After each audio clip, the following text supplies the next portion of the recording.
not. As well as thank you for your service for days past, current, and ahead. All right. I see the tractors starting to come through. As other years, our parade announcer, Mr. Bill Hinckley, will be taking over from this point. Thank you, Quinn. As you said, I'm Bill Hinckley.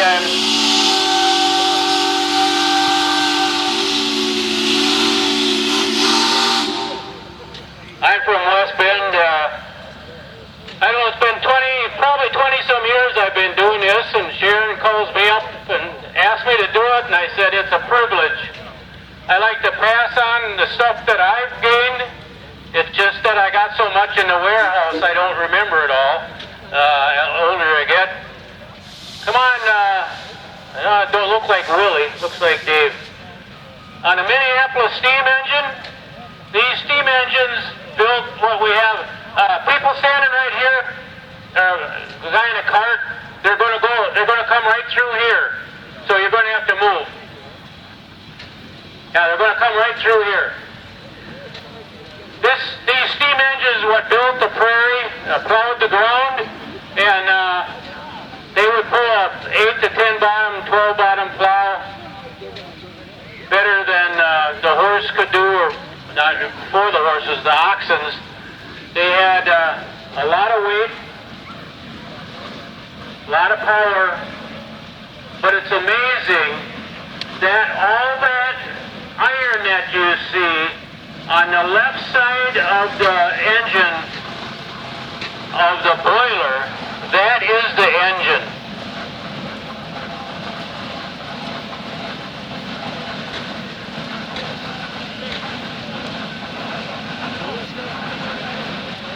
This right here, the piston going back and forth, that is the engine. That's what produces all the horsepower.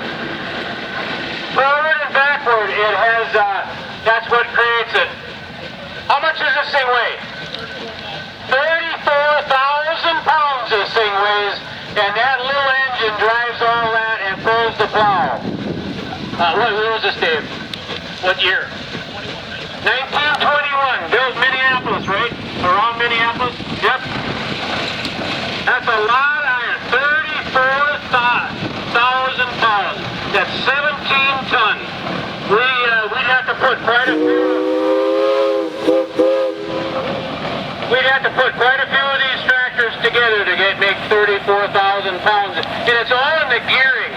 I forgot to ask them how many horsepower it was, but all in the gearing, how they can pull so much with just that little engine. Oh, how we got to look here. I'll turn it over to Terry Lefebvre, a long time Gail employee. What year did you start? 1965. I did too. March? When you start? Right after cotton. June? Oh, I was there before you then. Yeah, March 10th of 1965 I started. But I only worked there 4.5 years, so I'll turn it over to Terry Lefebvre, who will tell you about this piece of Gale equipment here. Hello everybody, and it's nice to see a nice crowd here today again. First of all, thanks for stopping over and visiting our tent. I know a lot of you people are very curious about the snowmobile we have over there.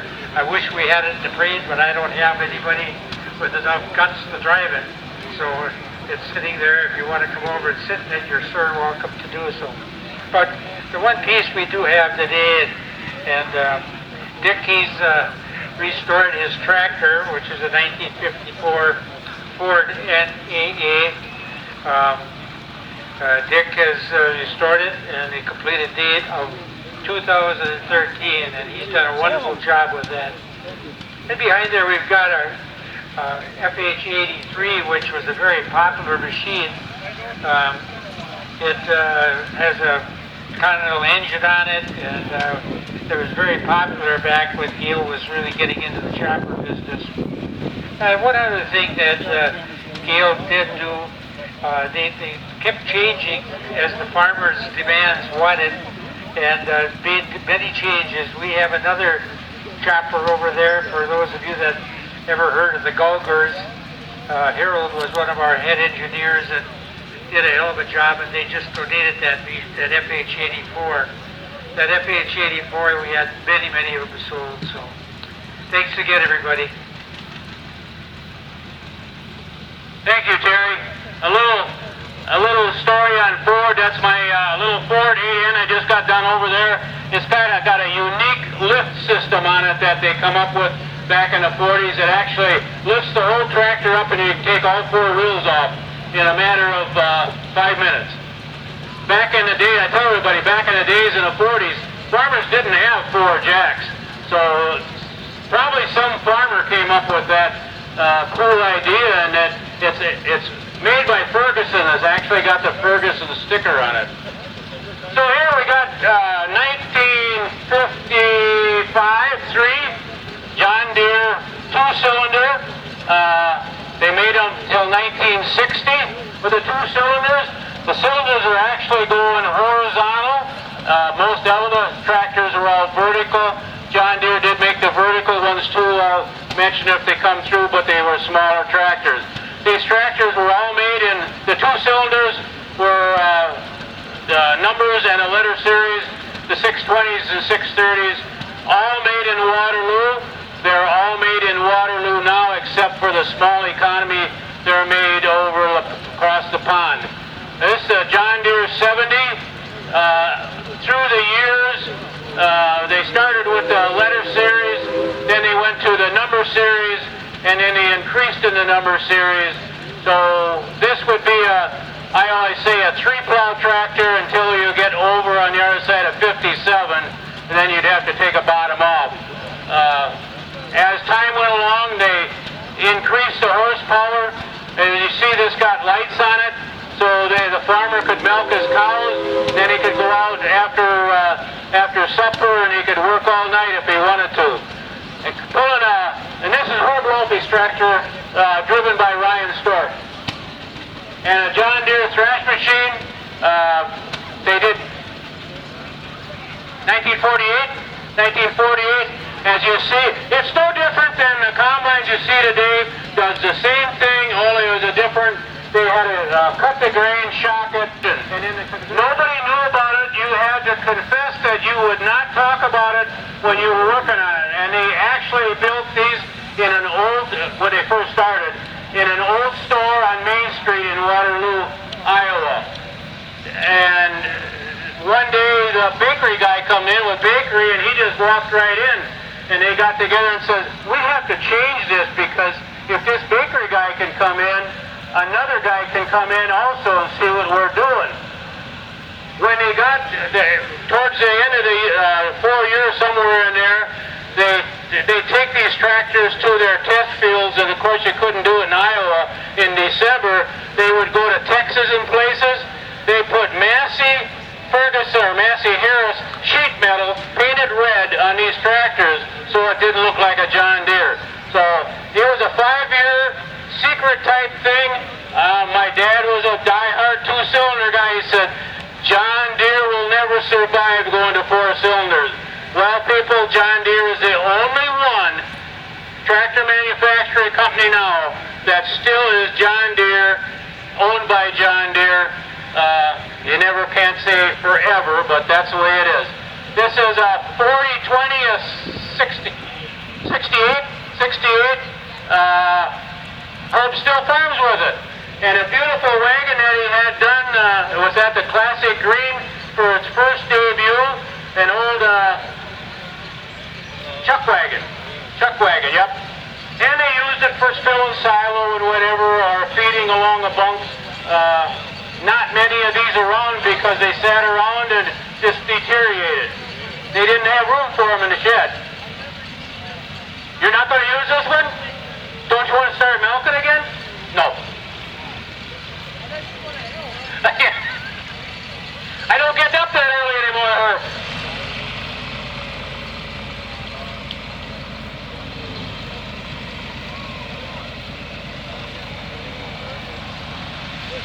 This Herb?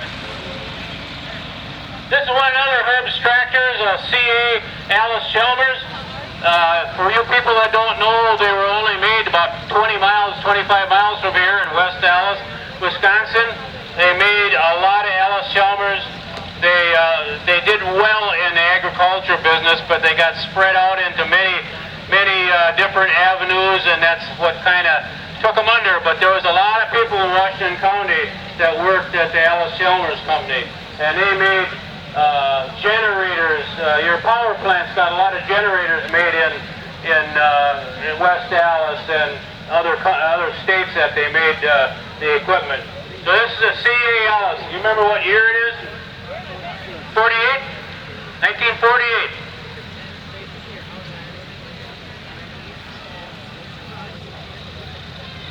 Next we have a 1976 International 464 gas owned by Bruce Fredericks. This wasn't made in the United States, was it?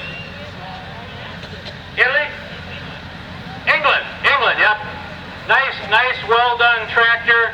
And through the years, you'll see, and we'll have some unstyled tractors here, how they change, no different than the cars and the pickups. They all changed. They changed their color schemes, and a lot of it was just to get the price a little bit higher. And more comfort riding and everything.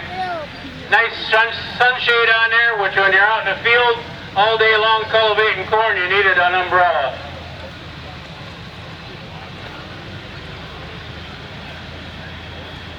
Here's a newer generation tractor, and Herb went through his 4020. And they got more horsepower. You see this one here's got a cab on it, so when it's cold out, when you're feeding the cattle, or when you're out there plowing or picking corn, whatever, you're staying warm, air conditioning in the summertime. This is a 4430 Joe Urakis, is driven by, and the owner is Urakis Farm. Way to go, Joe. He's got an old one too.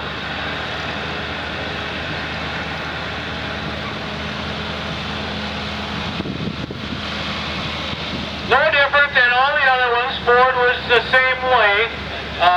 Different than 1939 they came out with the first 9N, and so they in time changed. More horsepower. Looks a lot like that 8N up there, but it's got more horsepower, live power, and different features on it. This is Ford 41 Workmaster 1962. Bob Wozowski. Hey, close enough, right? I always say call me anything, but don't call me late for supper. The 641 is a 32 horsepower tractor. This one has power steering and a reversing lever. That's so you don't have to put the clutch in all the time. You can just don't have to put the clutch in. You can go forward and reverse with that reversing lever. The reversing lever allowed you to quickly and easily go between forward and reverse, mainly for loader work. And these little tractors, they were on the loader, and believe me, they get wore out real fast. Thanks.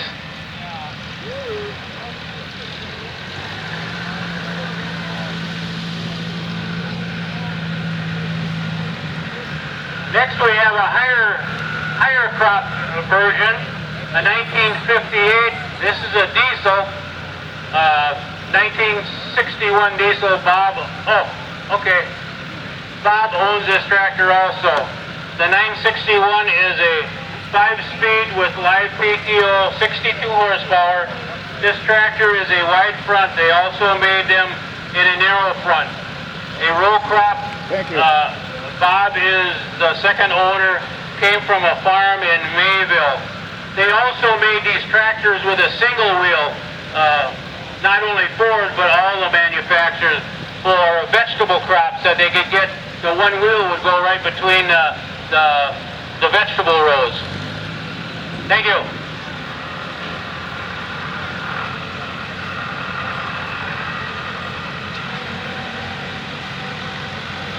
Next we have John Schmidt. He's here every year with a different piece of equipment. He told me earlier this morning this is his father-in-law's original tractor. Now this is a 9N. 9Ns were made from 39 to 42. I always thought it was the 2, the 8, and the 9, just the way the numbers go. But 1939, the 9-ends came out. 1942, the 2-ends came out. And 1948, the 8-ends came out. So the 2, the 9, and the 8 was in coincidence with the year that they came out in. This is John Schmidt, driven by John, family tractor from new in 1942. So this is a late 9-end. Yeah. And the reason how you can tell a 9-end from a 2-end and an 8-end, they got the bar going back to support the front end is an I-beam. And there's other features on it too. The 2 and the 9 only had 3-speed, where the 8-end had a 4-speed, and yeah, different things have changed over the years. On the back is a side delivery rake. After you mow it with your sickle mower, you come over and then you rake it up and to a windrow and either put it in a bale, with a baler, or you stacked it like we did out in South Dakota. You would rake it up and then you put it in a stack right out in the field. Thanks, John.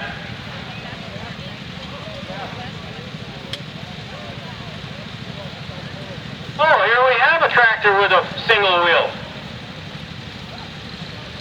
There, he's running his rake. It's run by the PTO. Now this single wheel, like I said, all companies made these, and I don't know who started on it, but they all copied the idea, and that would be to get in between the tomato rows, carrot rows, or whatever, and could do it with a wide front, but it was much easier with the narrow front. This is a Farmall B. They made a B, and a C. And a C. This tractor would probably have a 1-row or a 2-row cultivator, and the 1 row would be right in front of you. That's why they call it a culti-vision. This is owner is Sam and driven by Sam. Thanks for coming. Got a little belly mower on it, you can mow your grass.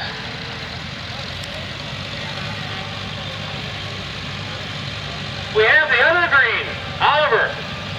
As mentioned, John Deere was made in Waterloo, Iowa.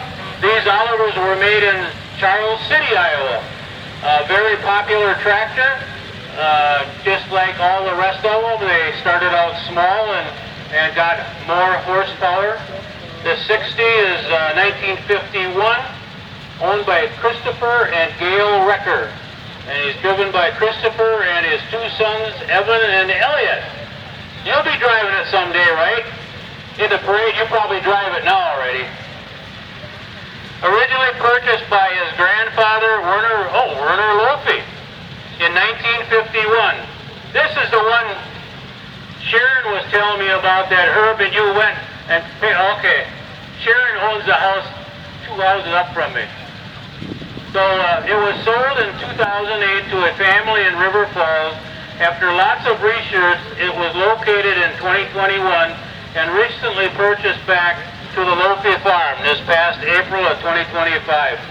And everybody that collects tractors and was born and raised on a farm and their dad bought a new tractor would love to get that tractor back. In the magazines, you'll see that a certain person is looking for a tractor. They got the serial number and everything, and they're looking for that tractor, just hoping that they might get it, be able to buy it back. So this is one of those deals, great, and you can bring the kids up, very good. Nothing better. Teach them how to turn them wrenches.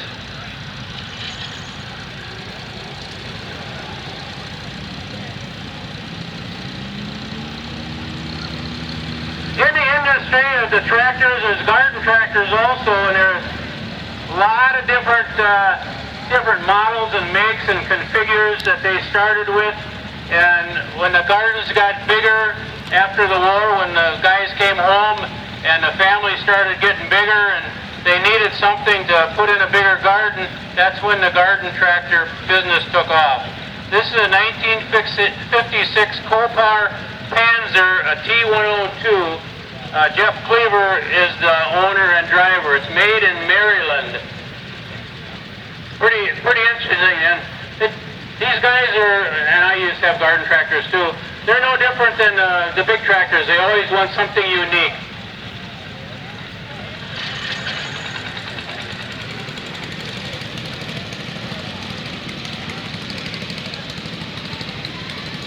Next we have a Gibson. Guy Hermanson, driven by Guy. He's out south of Hartford. This is a Gravely. Gravely. Where are the Gravely's made?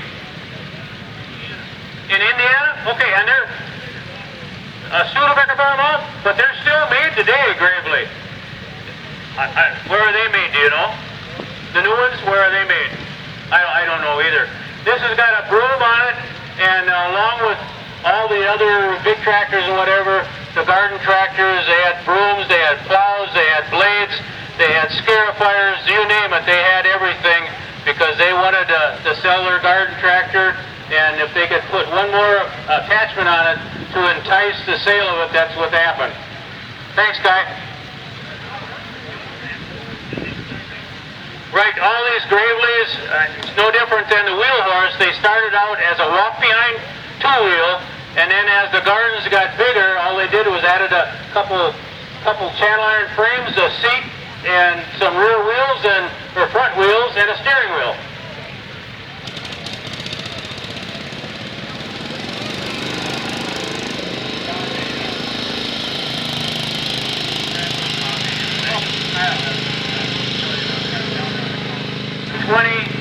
The 2010, 3010, and the 4010. So this is 1961 3010, Ralph Roskup and Kyle Roskup. Kyle's way back there, I see him that back there. And 28 pedal tractors. 1965 John Deere 110 lawnmower. Kyle is in the back. You should have enough grandchildren put on the tractors. Nice setup. That's an easy way to haul them too. That is real cool. You should have enough grandchildren put on the tractor. Nice setup.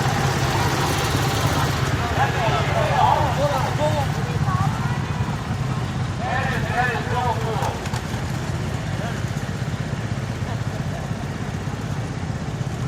And here's Kyle in his 110, 1965.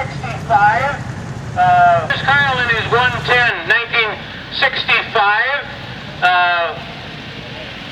At one time there was a bunch of garden tractor makers here not too far from here. John Deere was made in Horicon, still is. Simplicity was made in Port Washington. Bullens was made in Port Washington. Case was built in Brillion. Yeah, there's four of them too. But we had a lot of garden tractor industry up until the 80s. Thanks, Kyle. Nice cart you got there.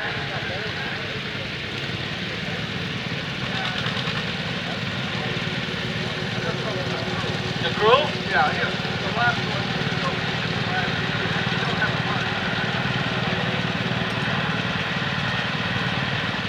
I was just informed the crew comes.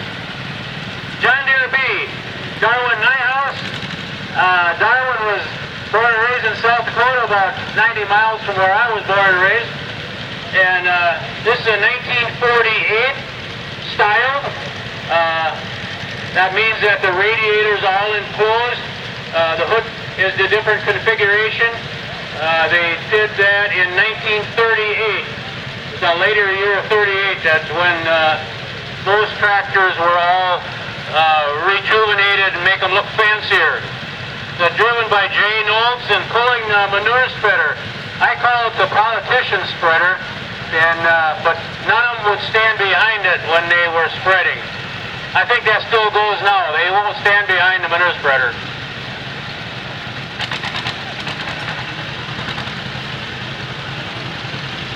That manure spreader is driven by the rear wheels, not by the tractor. A little H was one of the smaller John Deeres that they made. and this would take the place of a one horse or maybe a team of horses if the team of horses was raking, but it would only handle a one bottom plow. They were good in their way for the guys that were getting rid of the horses. In a lot of cases, though, in the horses, no different. My grandfather, he bought the tractors for the kids, but Grandpa still farmed with the horses because the older gentlemen that they were used to, and everybody, they get used to their horses. They knew the horses, and the horses knew them, and they just didn't want to. They didn't want to do the tractors. Let the kids do the tractors. I'll keep doing the horses. Nice little John Deere H. Very collectible right now, too.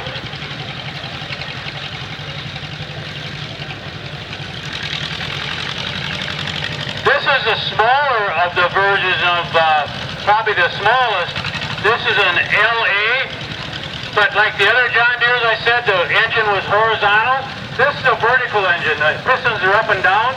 These were made in Dubuque. They weren't made in Waterloo. Tractor is bigger now, but it's just like that steam engine. It's a small engine, but the gearing makes it with a lot of power. It's also owned by Darwin Nyhouse and driven by Matt Semrau.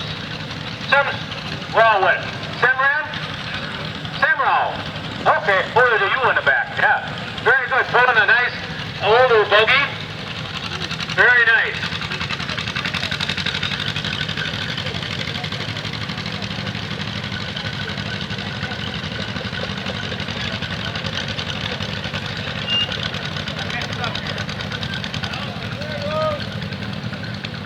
Oh, I don't have a car. Is this yours? Okay. Yep. This is another one of Darwin's tractors. This is the John Deere MC, made in Dubuque, just like that LA.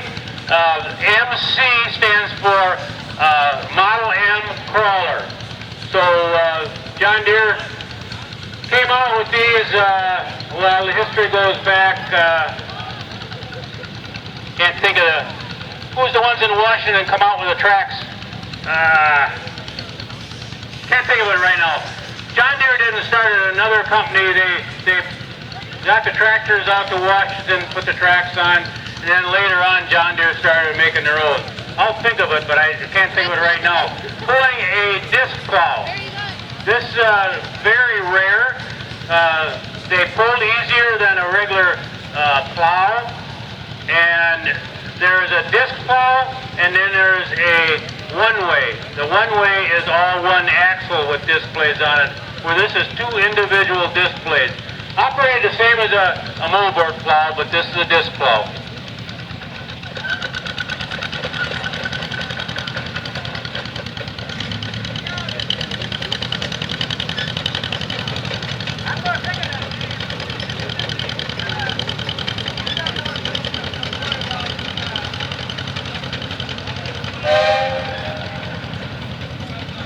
Okay, here we have an Alice Chalmers, also made in West Dallas, 1967, a D17. And Alice Chalmers, as all the rest of them, they beautified them, they give them more horsepower. It's owned by Kevin Lofi of Richfield, owned and operated by Kevin, along with dog, what's it, Fred? Is Fred? Huh? Oh, Fran. There we go. I bet he jumps right up there too, doesn't he? Yep. Very good.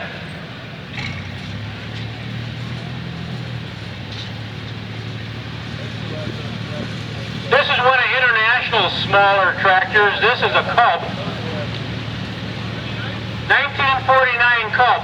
These were made for the vegetable farmers too. Have it rigged up with a woods mower because they're good for the.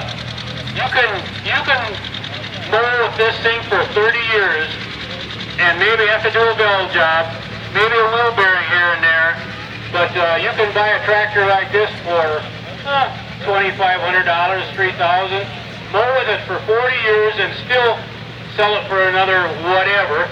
A garden tractor, you use it for 6 years and you throw it away. This thing's still going. That's the way they're made. They were made good, and you might have to do a little maintenance on them, maybe a tire or whatever, but they keep it going.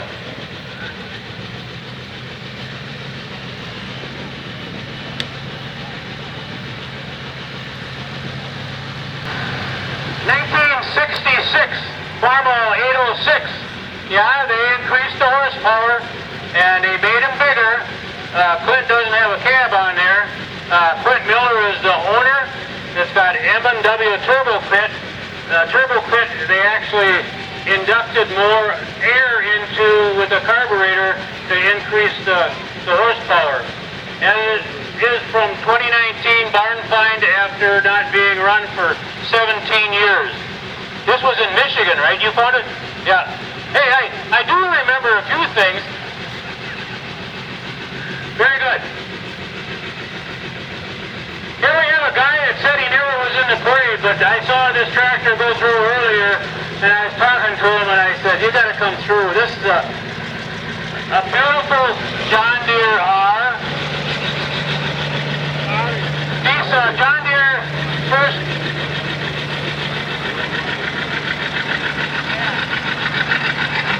John Deere first came out with the diesel in 1947 on this R model.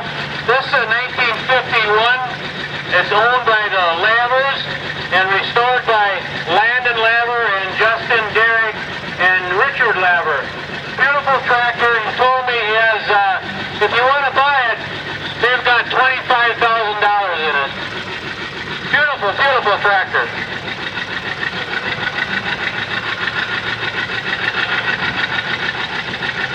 Very good. It looks like that concludes our parade. I thank everybody for paying attention to me, or maybe you just close me out. That's usually what my wife does. But I like to pass on the things that I know. Hopefully I can be here next year again. And if you like it, come back tomorrow. Very good. Thank you. Enjoy.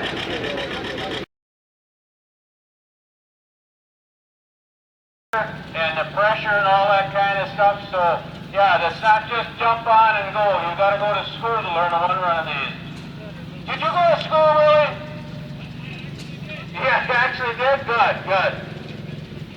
And a water wagon behind, because you gotta have the water at all times. You gotta make sure you got the water going in there. They got the coal, the bins, but that's free. You got fired on wood, right? It's fired on coal right now because it burns hotter and longer. They actually out in the prairie when they broke the sod, South Dakota, Montana, North Dakota, there's not a lot of wood out there, so they actually burn straw. Straw doesn't last, it puts out heat, but it don't last like wood or coal or whatever, so, but they did it. How much pressure you got on the steam right now? 125 pounds of steam he's got on the boiler right now.